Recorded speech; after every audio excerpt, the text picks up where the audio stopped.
So today we're talking with contributors for Quantum Theology Volume 1, diving into big ideas like wholeness, fragmentation, consciousness, identity, and what faith looks like when certainty gives way to mystery. I'm joined by Keith Giles, Nish Dubashia.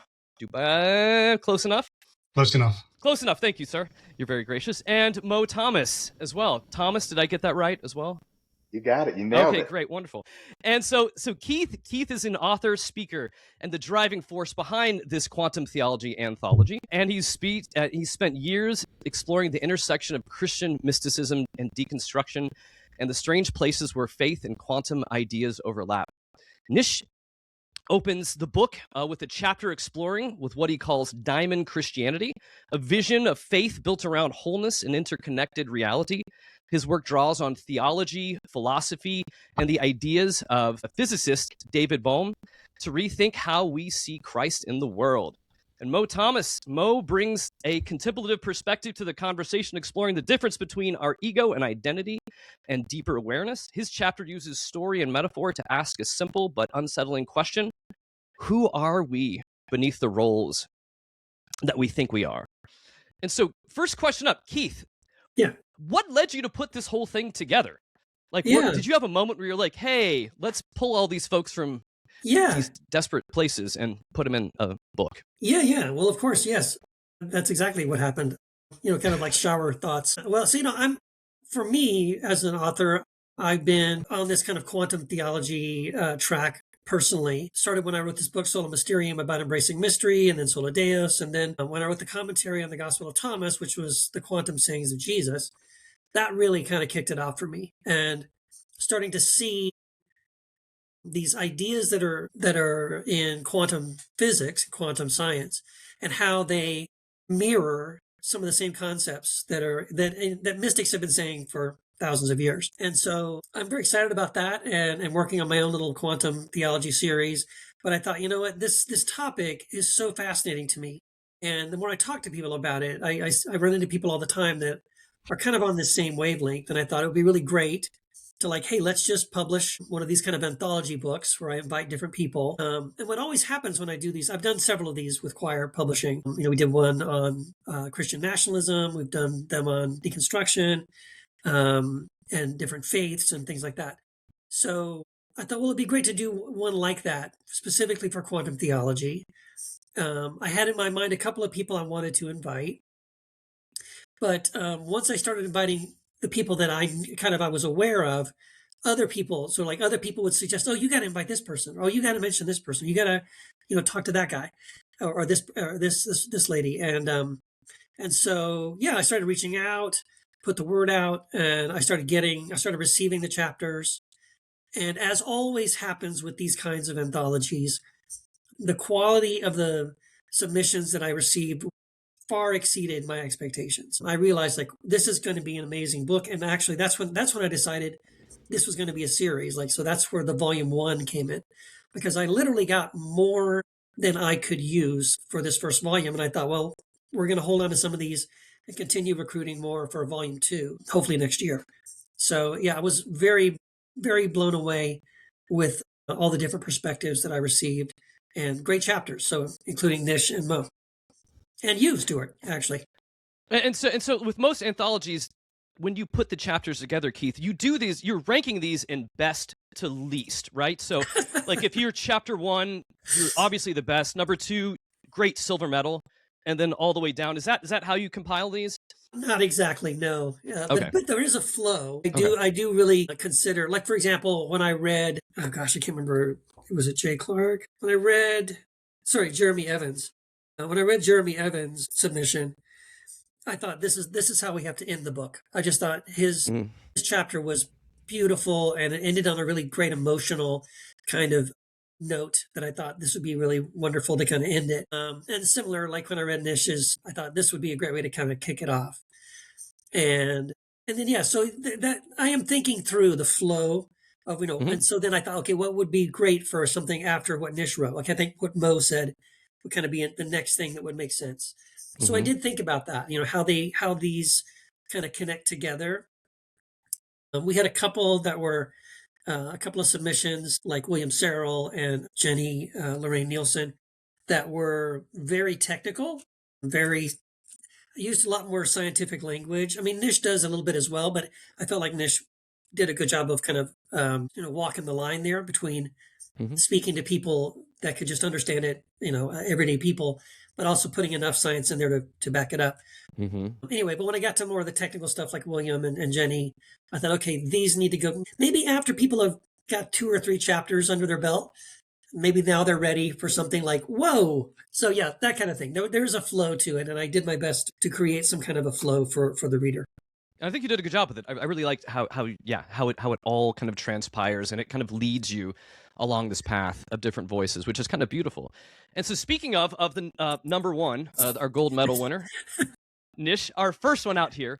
So, Nish, like your chapter talks a lot through the lens of wholeness instead of fragmentation. And so, for you, like, what do you think the church has misunderstood about reality when it treats everything as separate? Yeah, great question. When I started, I studied maths and physics.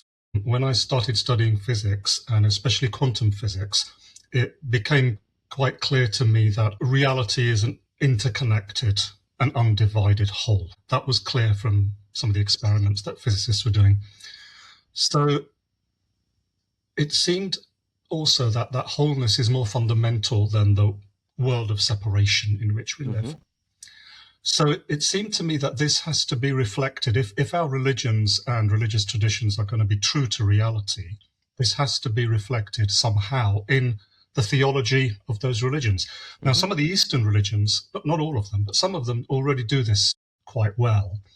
I think one of the problems I started to have when I studied Christian theology is that there seems to be some very hard divides and dualisms that are not ever overcome. So God and the world are absolutely separate in traditional Christianity. Different people, even though we call believers the body of Christ, that oneness isn't really as deep as it could be. They're still basically separate people. Good and evil are absolutely separate. So it seemed to me that there was a lot of scope as Christianity continues to evolve, as well as the other traditions, for a greater recognition of this wholeness and a greater questioning and overcoming of some of these hard divisions and dualisms that seem to be really hardwired already into this tradition. So you talk about this like you began to see this pattern, yes. You begin to see it. So how did it begin to affect you personally? Because it's one thing to be able to do this like ideologically, or we're able to kind of understand it, but when it starts to get into you, how did it start to affect you? Yeah, well, absolutely. So my initial motivation was, let's find out what all the religions and traditions, is there anything in common? Do they have anything in common? And I found there was this kind of pattern, which I later developed into what I call the diamond model, this sort of wholeness underlying it. There's a multiplicity of things and events that emerge out of this wholeness. And there's a fragmentation that takes place if the multiplicity loses touch with this underlying wholeness, which obviously it has done if you just look around the world. That's obvious. So for me, what became, in addition to studying it, what became important to me was, what can I do in my life to realize this for real, experientially? It's one thing to read about wholeness and particles and implicate orders and all this stuff, but how can I see that is true experientially, not just because the maths implies it, but in my own life? So what I did is, in my early 20s, right up to the present day, I started to practice quite seriously different disciplines from across the spiritual traditions, meditation from the East, and then later on, when I was probably mid-20s, late 20s, some of the practices in the Christian traditions, such as certain types of prayer that you get in Eastern Orthodoxy, which I found to be the most mystical of the traditions. So it's through that practice and trying to live out that practice in my relationships with people with varying degrees of success. That was the way I felt I had to make this real, not just stuff I'm writing about or speaking about. Yeah. So what did you start seeing? How did it change you? I mean, you're implying, and like you walked into this and how it impacted your relationships. Did it start to change like the way you looked at the world, how you interacted with others? I mean, So yes, I think over time I started to become, and it did take time, many years of practice. I did start to become familiar with some of these states of consciousness that mystics talk about. So, for example, when I was in my early to mid-20s, I had quite a deep nature mystical experience when I was going out for a walk in a village where I lived. And that experience was really the oneness of nature and the divinity in nature. And it actually transformed me so much. The next day I went and left my job and took a much more simple, less paid job, to the complete astonishment of everyone who knew me, because that just didn't appeal to me anymore. And I knew I had to spend more time on this thing that had revealed itself to me as much more real. And in relationships as well. Now, I have to say I'm just as much of a jerk as anybody else much of the time in relationships, but certainly there have been times when that sense of separate self, particularly I have to say in my relationship with my wife, which is a deep, loving relationship, and with some close friends, there are times of communion where that sense of separation dissolves, and you can feel it and see it, that there is an underlying wholeness behind everything. So for you, making this big decision you had this experience, and then you decide, I'm going to leave this job, this better paying job where I've been doing, I've worked towards this, and I'm taking a different path here. Beyond the fact that other people may have been like, what are you doing? But did it give you a different sense of self? Did it give you a different sense of peace to be able to walk in this alternative way? Oh, it absolutely did, because I was very much on a path of, a math student and from a good university and so on. I was very much on a path of success in the financial field and moving up the ladder and earning lots of money. And almost overnight, after this nature mystical experience, I saw the fallacy of that. It seemed that way to me. That's actually only going to increase the division and dualism that I'd already seen through intellectually. So I just couldn't, the motivation and the drive just kind of vanished. I had to just move to a more simple, peaceful job, like half the salary, and really just devote my life more to writing and practicing and so on. And yes, it gave me much more peace and happiness, and gave me the time and the space and the disposition to open myself up to the whole in a way I couldn't have done with the previous lifestyle. So it was a big transformation. Now, just one last question in this lane that we're going in here. Were you married when you had this time period and you quit your job to do something lesser? Were you married? I am grateful to say that I wasn't married at that point. I was happily single, living with my parents, and so I had the freedom to do all these crazy things. Okay. After I got married, it was several years before I told my wife about this awakening experience. So no, I was single and had more freedom at that point. Okay. Because I know many times when people, whether it's deconstruction or that have these life-changing experiences, it's oftentimes hard if we're married, if we have a partner or a spouse in the situation to where it's like, yay! We're going this way. Nope, now we're going this way. So it's a lot. I was lucky that life circumstances allowed me to do that. If I was married with children and had a huge mortgage, that might have been a lot more difficult. So that's fair. Yeah, I was fortunate or unfortunate, depending on your point of view. That's good. Love it. I love it. Now for Mo, your chapter explores this idea that we may have mistaken our ego for our real identity. Almost like, as you put it, like an actor stuck in a role. For you, how did you start to begin to see this distinction in your life? I didn't have the jumping off the cliff experience that Nish did. I was the married with a mortgage, high-paying job, and I kept that when I had my experience. And I wasn't asking for it. I wasn't involved in meditation or contemplative prayer at the time. It happened after this, but I was lying in bed one night and was looking up at the ceiling and had this mystical experience where I was taken through a black hole. And the process of going through it, an object that passes the point of no return, the event horizon, encounters something called spaghettification. And for me, that meant stripping my spirit from the body and the mind, the soul and the body. And all that remained was consciousness or pure awareness. And I didn't know what to do with that. When I landed on the other side within this center point of the black hole, the singularity, it took me about 5 or 6 years. I had set it aside in order to come back to it and start processing, what does this mean for the way that I show up in life? You know, I was in the throes of a massive deconstruction of my childhood religion. There were essential qualities that I wanted to keep, that I knew were pointing to something real, but there was a lot that I knew I needed to shed. And so this black hole experience became an invitation for me to explore what does that look like for real, not the abstract ideas like Nish was talking about. Mhm. So for me, that really became self-reflection of the ways that I had shown up were mostly to please whatever audience I was in front of, whether Mhm. that was work or church. I showed up in order to be the person that they expected, that they wanted to see show up. Never the authentic me under all that.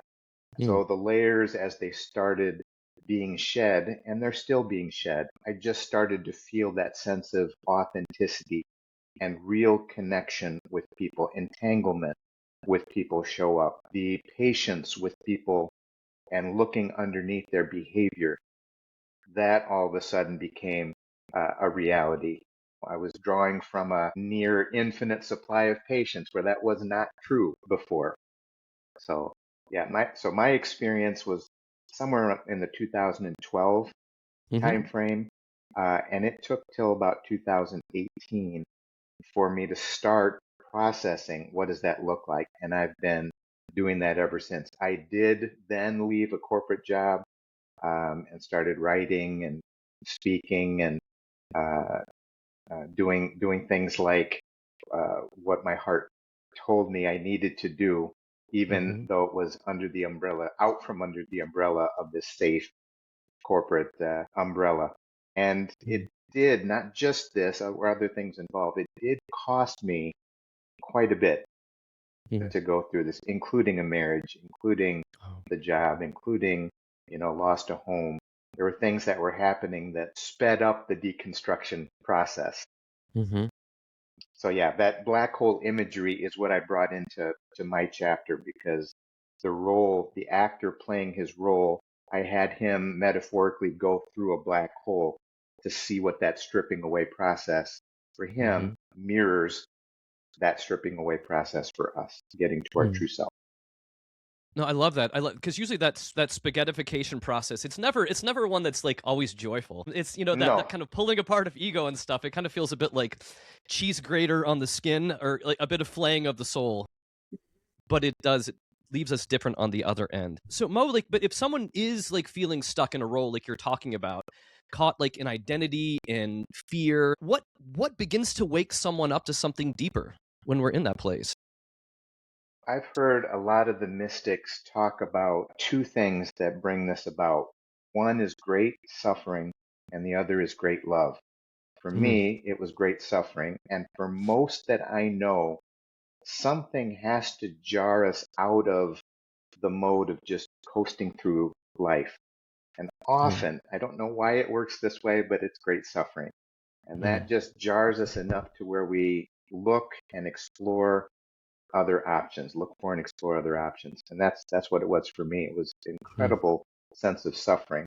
So what I was doing wasn't working. I needed another model, another way to look at life. So the thing that I would share with people now who are kind of in that maybe dipping their toe in the water phase is that spaghettification is like a cheese grater. Stuart, you're absolutely right.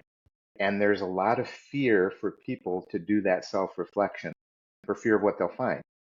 My encouragement is to be just extraordinarily patient and kind mm, to yourself because under that layer is when you get to the good stuff. You mhm, will get there if you stay with it. Don't be intimidated at what you first find. For me, it was terrifying, and I was doing it on my own. I didn't have other people. You know, Keith has a large network of people who are in this mode. I didn't know any of them at mm, this point. I wish I would have read Nish's chapter back then, back in the mhm. day, and Yeah. realized the wholeness under the fragmentation existed. Mhm, So I was terrified to jump in. mm, Now looking back, I would say just be extraordinarily kind and patient with yourself as you're Yeah. going through this, because it will be worth it. No, that's huge. I think self-patience, yes, being patient with yourself going through this and being very loving and kind is key to it, because I think I've wrestled through it, and I've been quite the opposite to myself while wrestling through it as well. Frustrated, angry, and all that. Keith, what led you to your quantum slippery slope into the event horizon of no turning back? Yeah. Well, so it's slightly different. I mean, I can identify with what Nish and Mo are saying about going through that the suffering and all that, and I've gone through that. I think I went through that initially when I went through my initial deconstruction process. But what happened was I had started this course called Square One, and it's a course in a community of people, and it was helping other people kind of also process their deconstructing their faith and figuring out what made sense next, right? So in the process of that, helping other people go through their processes, some of the principles that we came up with were things like, like for example, I would say like in all your deconstructing of your faith, I would highly suggest you deconstruct your need to be right about everything. And then that led to sort of the embracing of mystery. And it's not about certainty, it's about curiosity, that the gospel is not about information, that it's about transformation. So I was already thinking along these ways, kind of coming out of my evangelical Christianity. And at the same time, of course, I was writing this 7-part Jesus on Book series, dealing with each of these kind of pillars of theology, nationalism, the church, the Bible, the cross, atonement, and all that stuff, hell, all that, right? So I finished writing these series of books, and I was done with that, right? And so I reached a point where I was like, okay, I've done this. I've sort of processed what I don't believe anymore, and I kind of think I know where I land. And where I landed really was this mystery. Right? So that's when I wrote the book Sola Mysterium. And really, for me, that was the pivot point. That's when I really kind of decided, and I even think I say this in the book, right? That it was realizing that, like, I love Jesus. He's my guy. I love. He's my touch point. But realizing, like that, yes, Jesus was an expression of the Christ, but so am I, right? Like when Paul says that Christ is the one in whom we all live and move and have our being, something he said to unbelieving pagans, by the way, not to Christians. So he said that basically everyone, right? We're all in this Christ, and this Christ is the one in whom we all live and move and have our being. But then it's also true that Christ lives and moves and has being in me. And so that we're the incarnation of Christ in the world today, right? God has no body now but yours. Christ has no body now but yours. We are the hands and feet of Christ. So those are some of the ideas that I started thinking about. And then in that mindset was when I first started looking into quantum physics and quantum science and the overlap of that. And I should probably say there's a book called The Self-Aware Universe by Dr. Amit Goswami. Someone recommended that book to me. I think they could see where I was going. And they're like, hey, you should read this book. And that book really, really helped me because Amit Goswami does a wonderful job of connecting the dots. He really did it for me. Connected the dots between quantum physics and science and sort of these mystical concepts of like our shared divinity, our shared humanity, consciousness being the center of the universe and rather than material things and that kind of stuff. So that kind of set me off in that direction. And it's for me, what I called it at the time, because I didn't have any other language for it, it felt like a second deconstruction for me. Like it's like, okay, I already deconstructed my religious faith and all that stuff. And I felt like I had come through it and I was on the other side of it. And you have a sense of like, okay, I've got this figured out now. But then I started going in this direction and it felt like, oh, wait, I'm doing it again. Once again, I'm questioning everything. Once again, I'm in this place of not knowing what's going to happen next. And it's ironic because like, that's why I started that Square One group for people that felt that way. But then I felt like there's nothing like this for me now. I don't know who to go to. Like Mo said, I have a network. Well, initially I didn't. And it was only, I just started talking to people. And luckily I did. There was like 3 or 4 people in my life at the time that when I would sort of whisper this idea of like, I feel like I'm going through like a second deconstruction. And I explained it. They were like, oh yeah, I know exactly what you're talking about. And so I was like, we got to talk. So I talk to those people. I surrounded myself with those people because, you need someone who's kind of been down the road, even if they're just a few steps ahead of you, right? Just somebody else who has been through these kinds of things. And so I'm very grateful for those relationships that Hmm. helped me process through some of these things. But yeah, that's kind of what it was for me, is just completely coming out of my deconstruction of my Christianity, even my progressive Christianity, and realizing, yeah, there's more, that Jesus isn't the only one that has wisdom, and Hmm. discovering like people like Black Elk and Rumi and people like this, all these other voices that were really, the exciting thing was seeing like they're all saying the same thing. Hmm. Uh, and that for me was kind of the beginning of like, I think I'm going to call this quantum theology. Hmm. No, and I love that you've done this as an anthology, because I think a lot of us have spoken to places that feel like when we were going through this process, we didn't have Yeah. like a book or an anthology or a community. And an Yeah. anthology, this book, it feels like a community of people all giving their shared experiences, coming together from different places and Yeah. different entry points and different viewpoints. And I think there's a collective humanity to it Yeah. that I think gives us different touch points. Now, this is for anybody here, and it doesn't have to be specifically about Christianity, but that's at least my basis and background, and others here too. But I think that, where do we think that traditional Christianity has gotten stuck in certainty? Like where was that point where mystery didn't matter anymore and certainty was the main point? I can take a quick shot at this. Yeah. So this is where my black hole experience really Mm. informed the mystery versus certainty aspect of Christianity. And like Keith, in the book I wrote back in 2020, Into the Abyss, that's my term for the unknown, Mm-hmm. the black hole that was seen for the first time in April of 2019 required 15 or so telescopes set up around the world. You basically had an Earth-sized telescope, Event Horizon Telescope, the EHT, to see this, and it was stitched together over a period of 18 to 20 years. So Hmm. Mm. there's this feeling, there's this sense in deep science in any field of always reevaluating your model, always questioning the hypothesis. You put that hypothesis on the table, you question it, and you upgrade your model when you see evidence that demands it. Well, when I saw this collaboration in the scientific community and saw the openness to upgrade and change models and look for new evidence and never clinging to the certainty of what they've already found because they're always looking for additional. I just thought, wouldn't that be wonderful to overlay that into the way we do theology? I Hmm. had Mm-hmm. grown up that certainty is the thing, clinging is the thing. And I went from Camp A, evangelical Camp A, to progressive Camp B, and realized I was still clinging in the same way.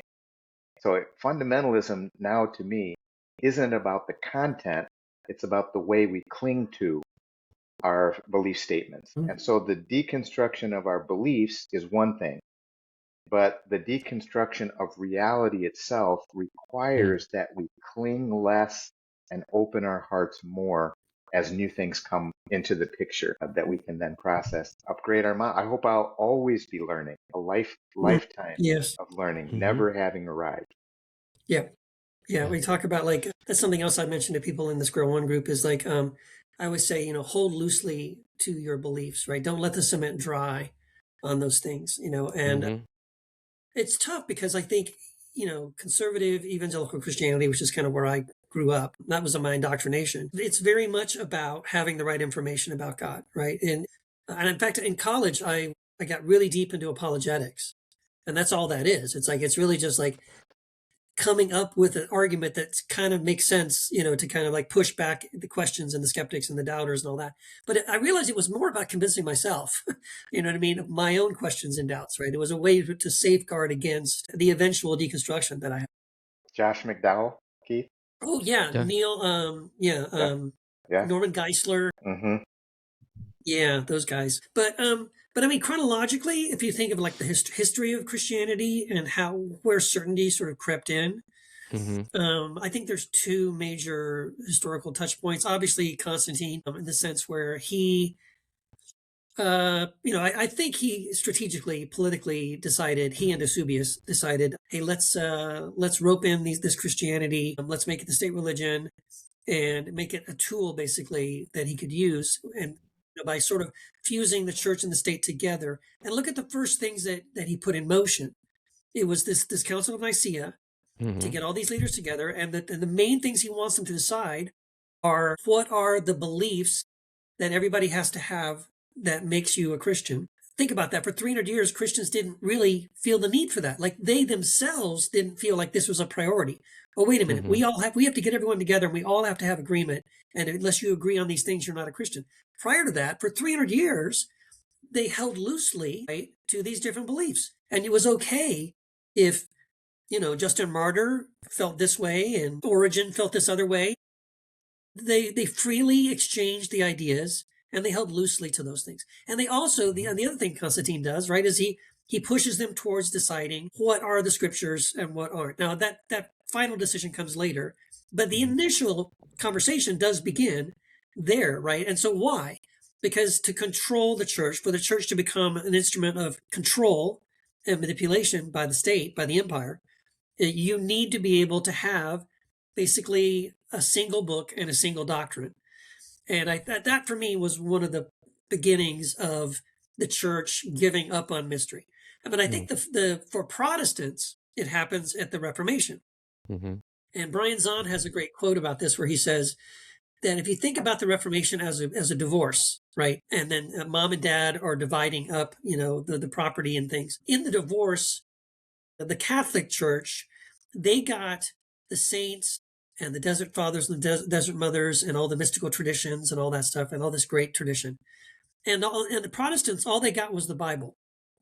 And so when that's all you got, you kind of need to make up for it. You need the Bible to be as important and as big and as powerful as all that other stuff that the Catholic Church got in the divorce. And so I think that's the beginning of where the Bible itself becomes sort of the third part of the Trinity, the Father, the Son, and the Holy Scriptures. And then it becomes about certainty. It becomes about, the Word of God and the Bible says, and this inerrant and infallible idea. That to me is where it begins, because then once you've got that, then there is no questioning. You can't ask questions. It becomes all about having all the right answers. There's a bit of a pattern I see actually when I look around the traditions, is that sense of mystery is often very strong when the tradition starts. In the beginning, the founders of the different traditions often have this extraordinary sense of mystery without wanting to codify it too much. But as we see the tradition progress through time, it becomes more and more difficult for their so-called followers to hold on to that.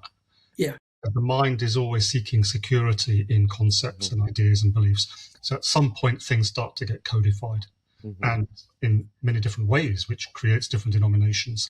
I think that pattern is pretty common across traditions. That's exactly right.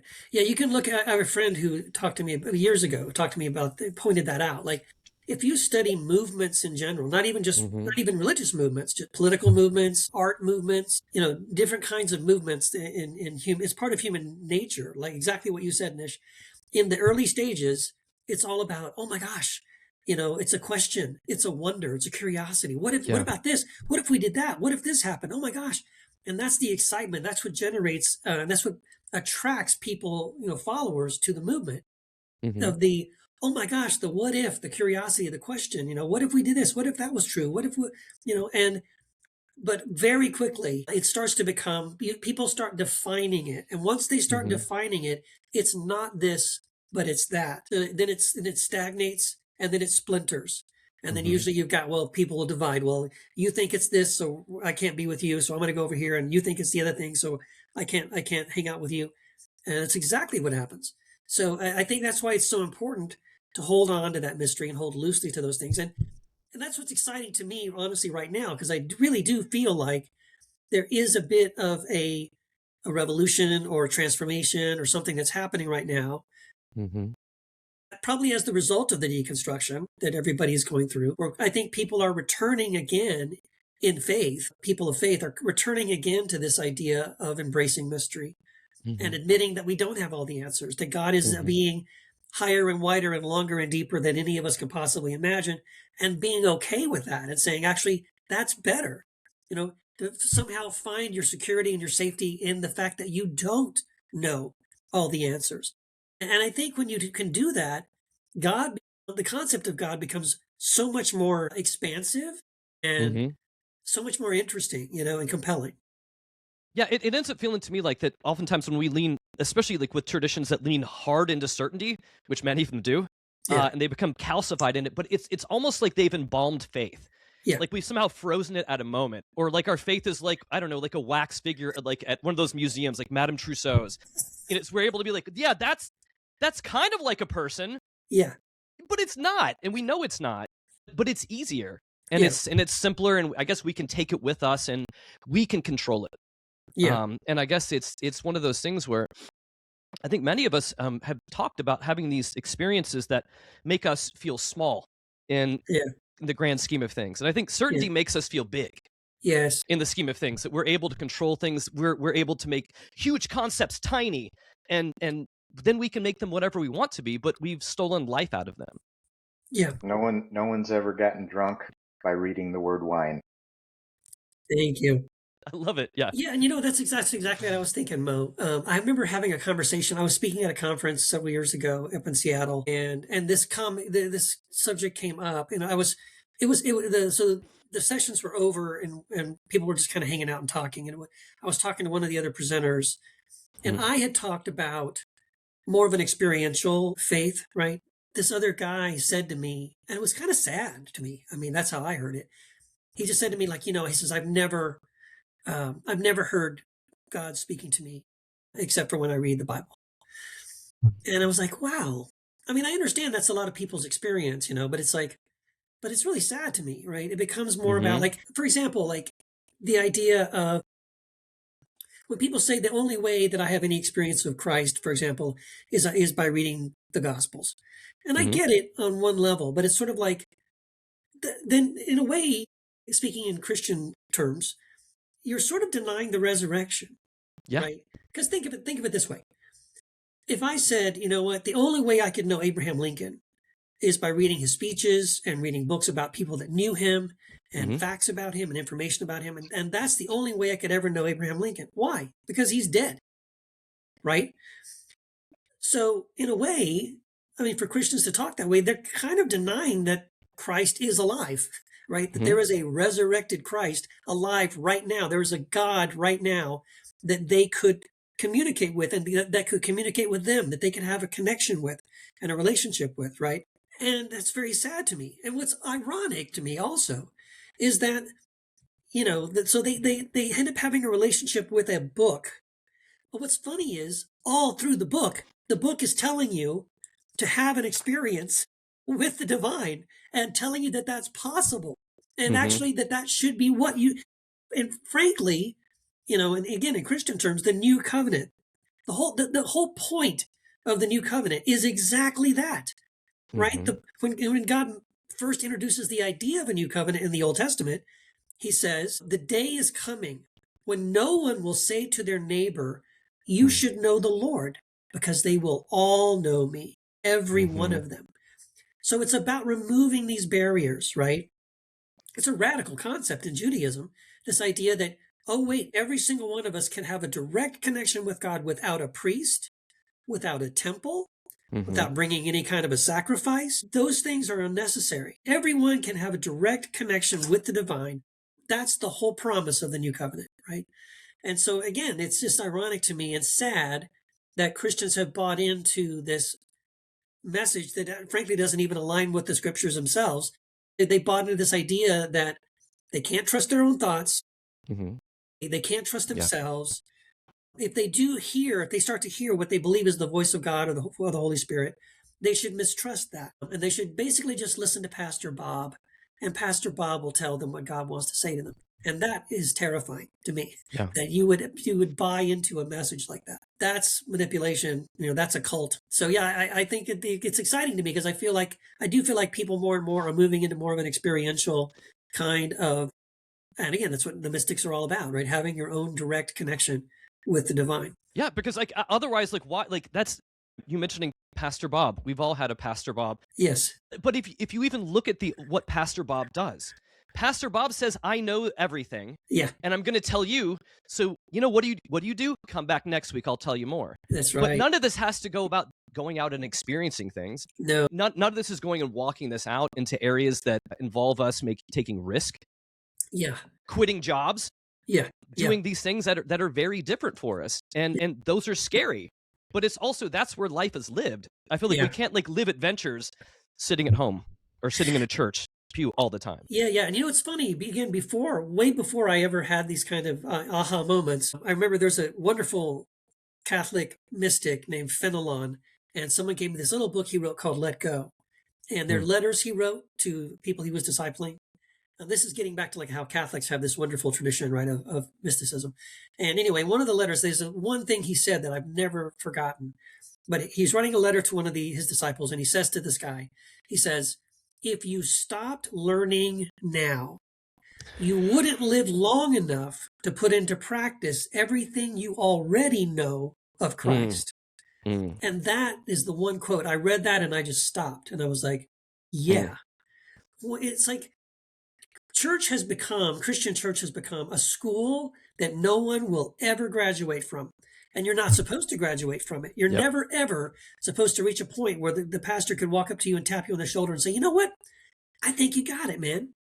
Why don't you just get up and go out there now and go out and live this and do this? You don't need me anymore, right? It's not about that. It's creating a dependency, like you said, on these religious leaders and always having a guru, always having a pastor. Mm-hmm. That's, again, something else in this process that was a big aha moment for me, was like that I understand at some point, we have people that we learn from, and people we read their books, and maybe we listen to their teaching, and that's good. We need each other in this conversation. But I think, yes, at some point we need to realize, okay, I can do this for myself, right? In fact, for me, another big aha moment in this was when I was going through the Gospel of Thomas and reading the sayings of Thomas through this lens of oneness and connection. Jesus and Thomas says all the time, I'm not your Lord, I'm not your master. Basically, I'm not your guru. You can do this. You can, once you know these things, you can live them out. And so one of the sayings in Thomas is one that's familiar. It's where he says, that the blind, if the blind leads the blind, they both fall into a ditch, right? And I suddenly understood that saying in a different way. I realized what Jesus was saying in that, what he meant in that was, only blind people need a guide. Mm-hmm. And if you're blind, okay, sure, get someone to guide you. But once your eyes are opened, once you can see, you don't need a guide anymore. And I think that's the point, right? To reach a place where I can see for myself now. I have the capability of again, directly having this experience with God. And so I don't need to be carried around by a guide anymore. And so, don't have a guru, right? Guru yourself. I love that. That's good advice. Now for the rest of us, as we're wrapping this up too, let's hop Mo. So if people could take away one shift in perspective from this book and add it into their daily life, what would you want it to be? And I'll be asking everyone the same question. So A shift in perspective.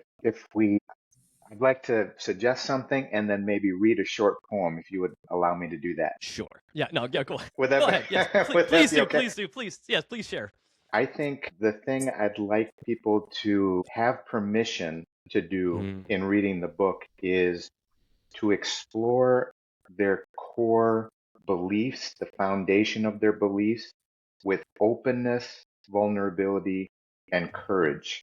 Because what you'll find is a substrate, a baseline, a reference point that is eternal, it's magnificent, it's beautiful, and it's our deepest, truest identity. It's our true self. And this poem, I think, encapsulates it. I read it recently, and it'll just take me 30 seconds. Yeah. Divine light, please. radiant in all things, make me a facet of your wholeness. Where I see separation, show me your hidden unity.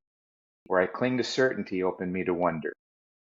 May I walk gently in your creation, speak truth in love, and reflect your brilliance, even in the shadows.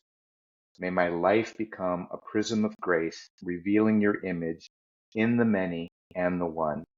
Amen. And that feels like a beginning, not a conclusion. And you may recognize that as Nish's poem to close his chapter in the book, which I just thought was a wonderful invitation to us. So I would kind of I love gently that. hold that out as encapsulating the invitation of the entire book. It's wonderful. Anybody else? I would gently suggest to the reader to question themselves and gently ask themselves, are things really as separate and discrete as we assume they are and as we live they are? Am I really that separate from the world? Am I really separate from other people? Am I really separate from nature? Am I really separate from God? Is God really separate from the world? And if we can start to feel into that almost moment-to-moment activity that we're constantly engaged with, that gives us that feeling of separation, sometimes hard separation, we may start to realize that there's another way of being. That's scary at first, as you let go of this sense of separate self you've been holding on to your whole life. But if you're willing to relax into the fear and work through the fear, there's a world of astonishing wonderment waiting for you on the other side. That's what I would invite people. And this isn't just made up. It's what physics is telling us. It's what all the religious traditions are telling us. So maybe it's true. I love it. Yeah. Thank you. Beautiful. Yeah. I'll just add to that, that for me, and this is what I encourage people listening and hopefully people that read the book. For me, this concept, this idea of our shared humanity and our shared divinity is so radical and so powerful. Like I call it the answer to everything. I feel like if we as a humanity, if we as individuals can really truly embrace the idea, truly receive and embody the idea that there is no separation between me and God, and therefore there's no separation between me and anyone else, that all humanity is all connected. Again, it's the answer to everything, because I think if we get that, if we see that, if we can embody that, it's how we love our neighbor. Because now when I look at my neighbor, I don't see another person. I see myself reflected in that person. This is the way we love our enemy. Because when I see my enemy through this understanding, I don't see an enemy. I see reflected in that person the divine spark, the same divinity that's in myself, the same humanity that's in myself and everyone else. And I believe it. It's the end to poverty. It's the end to racism. It's the end to genocide. And my gosh, are we not living through a period of history that is all about division and separation? And we are experiencing the fruit of that, the fruit of those that really do believe that we are separate from God and separate from one another, that we're separated by nationality and religion and politics and all these other things. And we're seeing the fruit of that, right? It's horrible. It's painful. It's creates a lot of suffering in the world. And so that's my hope, is that I feel like this is so important, because I feel like humanity is being offered an alternative to those things. We're being offered the chance to see that all those things are false, that it's not true that we're separated. It's not true. And to choose better, to choose something that's more healing and helpful and hopeful. And hopefully people do awake to that and see that we are connected, and there is no separation between us and God or us and one another. I love that. And my only addition was kind of echoing off of everyone else's too. But I love that word that I've heard spoken several times today is permission. You know, that we have permission to ask questions, permission to go searching, permission to ask questions out of wonder and not fear. Because I think in the past we've been told, like, asking these questions, going on these journeys, seeking in these ways, we've been taught to fear them. Like they're outside the lines of what we're told to do. But I think that to take that and flip it into an exploration born out of wonder, I think in imagination, I think it changes us as well too, because it tells us we don't have it all figured out and there's more ahead of us. Yeah, that's right. So guys, if anyone listening to this wants to be able to find you, stalk you, devour your work, or worship you, who knows? No, whichever one. How would you go about this, Mo? How do people find you? Let's see. I have a couple books that I've written before this one. Into the Abyss in 2020 and Snow Globe in 2023, a couple years ago. Active on social media. You can find me there. And if anyone wants to reach out directly, mo.thomas14@gmail for any questions, comments, feedback on anything that you might see. I love talking about this. I think transformation is just one moment away for all of us. Yeah, thank you. If anyone wants to find out a little bit more about my work, so there's two books. There's a book called The Unity of Everything, which actually most of that is a dialogue I had with David Bohm about 30 years ago, together with additional commentary that led to the creation of what I call the diamond model, that invisible diamond I mentioned earlier. And the second book is just published last year, called A Brief History of God, which outlines some of the different experiences and conceptions we've had of God as the human mind has evolved and become more complex.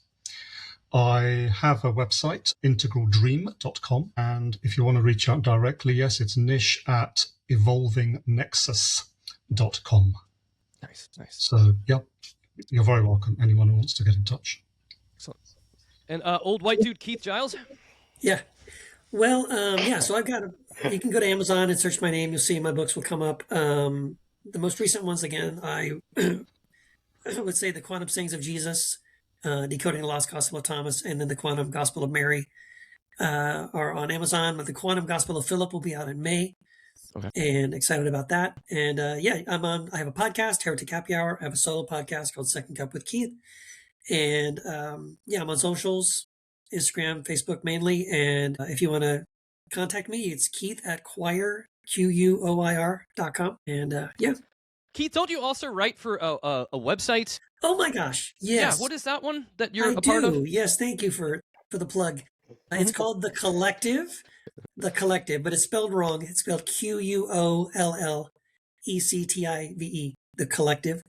Because choir has to have everything has to be a Q. Yeah, so thecollective.com. And it's not just me, it's a whole bunch of people, including you, Stuart, but a bunch of other people. Amazing. It's a website that we created to really kind of like champion the First Amendment, give people an opportunity to kind of speak and talk about the world we're living in right now hopefully without being throttled or silenced by a fascist government. Yeah. So check out thecollective.com. It's very cool. There's a bunch of free articles up there, but you can also subscribe and get everything, unlock everything. So check that out. Well, gentlemen, thank you for being here today. The book is Quantum Theology, Volume 1. There will be more. When is 2 coming out, Keith? Any idea? Sometime next year, probably like a year from now. Okay, about a year from now, there will be more. But this is great. And thank you guys for your time. And also just your expertise and sharing of your journeys and your stories. Because I think that us being able to talk about these kind of things is important for folks that are struggling and looking for answers in a time where answers don't seem to come easy. So thank you, all of you. Thank you. Thank you very much. Thank you. Thank you. Thank you so much, Stuart. Thank you.